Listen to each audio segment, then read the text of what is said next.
Добрый день, дорогие подписчики и гости канала. Сегодня с вами я, один из авторов телеграм-канала генерал СВР, генерал-лейтенант службы внешней разведки, тот человек, которого вы знаете как Виктор Михайлович. Сегодня у нас вторник, 20 июня, мы с вами проводим промежуточный выпуск.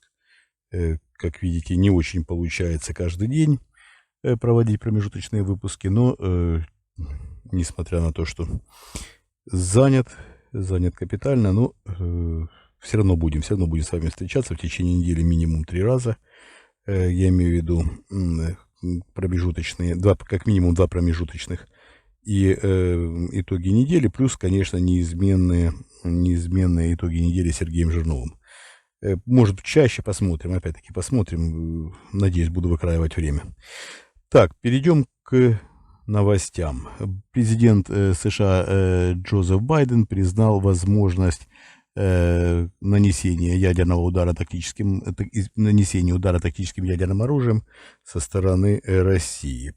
Причем цели особо Байден не определял, не распространялся, по крайней мере, какие могут быть цели. Тем не менее, признал он возможность такую. До этого, я напомню, практически все в один голос, и мировые лидеры, и лидеры общественных мнений кричали, что никогда в жизни ядерной войны не будет, никогда Путин не отважится, он якобы нереально любит жизнь, а еще он жив, здоров и так далее.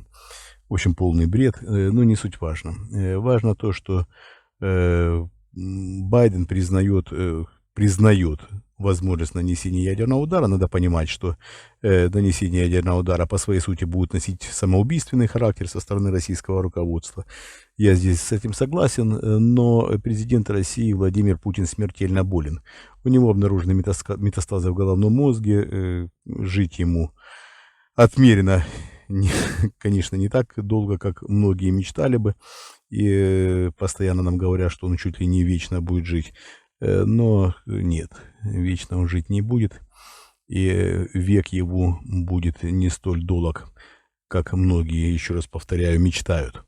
Суть не в этом. Суть в том, что действительно Байден обладает полнотой информации всей, которая в том числе и мы с вами делимся, о том, что президент России смертельно болен, и в порыве, так сказать, ража, например, по поводу провала своих планов, по поводу невозможности решить тот конфликт, который сейчас существует в Украине в рамках решения его конвенциональными вооружениями, конечно, может и применить ядерное оружие. Вы помните, когда-то, относительно недавно, уже после начала войны, я вам говорил, что стоит воспринимать ситуацию так, как будто бы Путин уже нанес удар ядерным оружием, и нам с вами представляется второй шанс, чтобы этого не допустить.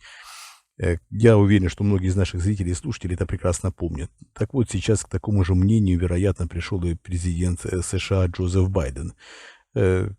У Путина действительно очень сложная ситуация со здоровьем, со своим мировосприятием, с пониманием того, что он в ближайшее время смертен, и то, что ни одному из его планов, извините, неясно сначала сформулировал, ни одному из его планов не суждено сбыться. Ни восстановление Советского Союза, ни восстановление части Российской империи, ничего подобного. Только вполне возможно в ближайшей перспективе развал не только путинской системы, но и если будет неконтролируемый ход событий, то и вполне возможен и развал России.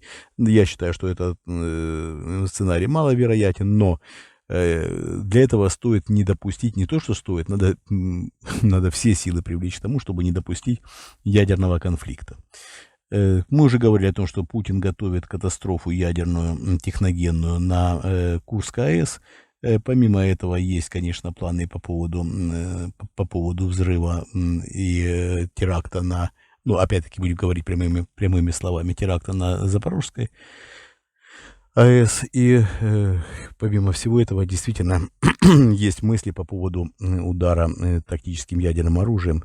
Я сейчас не буду спекулировать насчет того, какие цели, не хочу, абсолютно не хочу наводить панику, тем более, что это будет обязательно поставлено в упрек. Но надо понимать, что такие возможности, вероятности есть.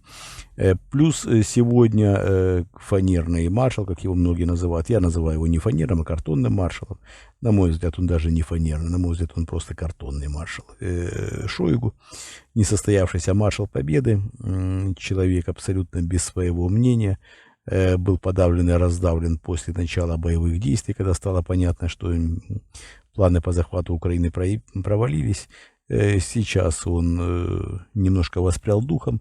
И вот сегодня, опять-таки, в той парадигме, в которой сказал Джо Байден, заявил теперь уже Шойгу о том, что при ударах, по его мнению, гипотетических, по Крыму или по территории России американскими ракетами «Атакамс» или британскими «Shadow Storm», будет ответным будет удар по центру принятия решений в Украине.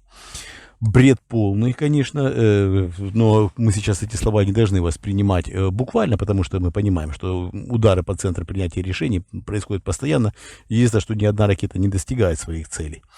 И об этом мы сейчас еще немножко поговорим, как следствие того, что сегодня сказал Шойгу.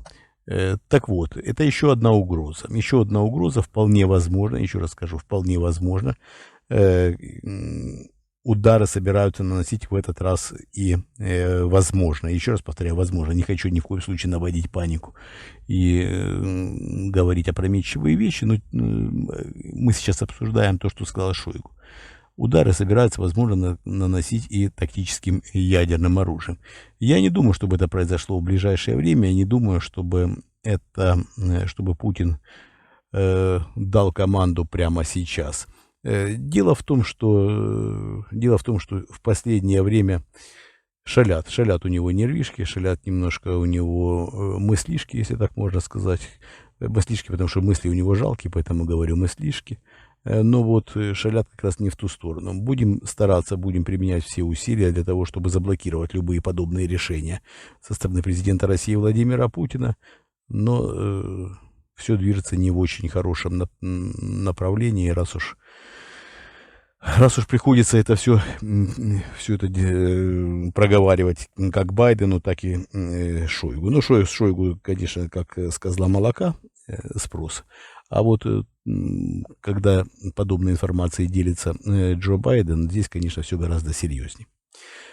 Далее по поводу ударов по центрам решений. Фейки, распространяемые российскими акторами, российскими лидерами общественных мнений и информационными агентствами по поводу того, что сначала Залужного убили или ранили, или трепанация черепа. Двойник президента понятия не имел, где находится Залужный, и двойник президента России, конечно, Владимира Путина.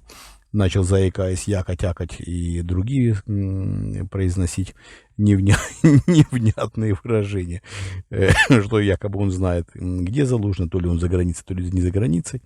Но эту информацию, как он говорит, надо проверять. Конечно, все надо проверять. Он прекрасно знает, что ему врут многие источники. И ссылаясь на эти источники, надо опять-таки представлять, что ложь будет в скором времени раскрыта. Залужный жив-здоров, все в порядке, неоднократно уже появлялся. И в разных форматах показали, что он жив-здоров, и все в порядке. Еще раз повторяю. Теперь, что нас касается Буданова. Действительно, это глава украинской военной разведки. Действительно, президенту России Владимиру Путину докладывали, что его убили или тяжело ранили. Ну, сначала доложили, что убили, потом доложили, что тяжело ранены, и что он действительно там где-то умирает. То ли в Германии, то ли еще где-то. Но вот тоже глупость полнейшая. Изначально мы об этом говорили, что это глупость. И сейчас Буданов появился лично и дает интервью по телевидению, и печатным изданиям, и интернет-изданиям, и делает какие-то комментарии по поводу текущих событий. Буданов жив, здоровый, вполне упитан, как говорили в одном фильме старом советском, который, кстати, получил Оскара, на который теперь не хотят номинировать российские фильмы. Ну да ладно, это уже лирика. Я говорю совершенно о другом. Ни в коем случае нельзя вестись на фейки. Ни в коем случае. Я вам напоминаю, что необходимо проверять любую информацию, и необходимо любую информацию поддавать критике.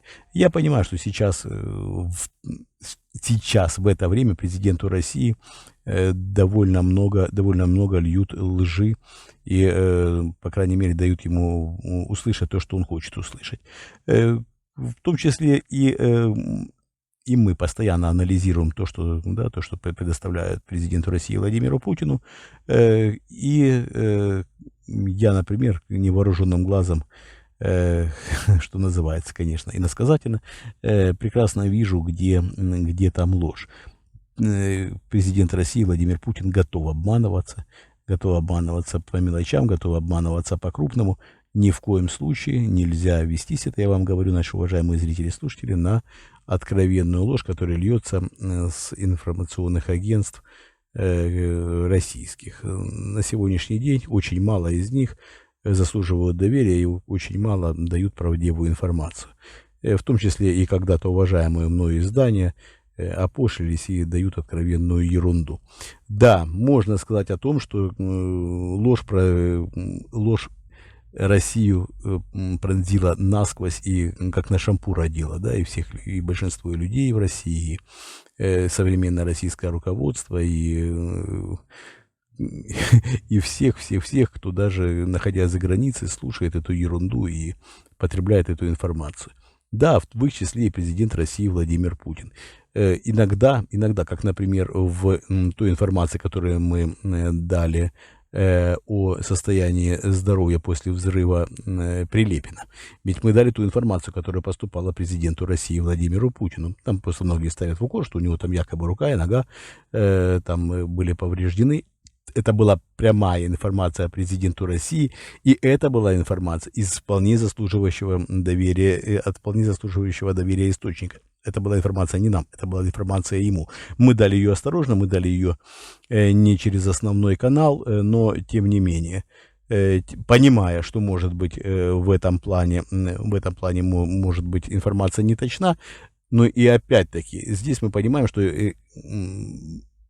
именно в этом конкретном случае была ошибка оценки ситуации, не ложь, намеренная ложь, ошибка в оценке ситуации. Тот человек, который осматривал Прилепина,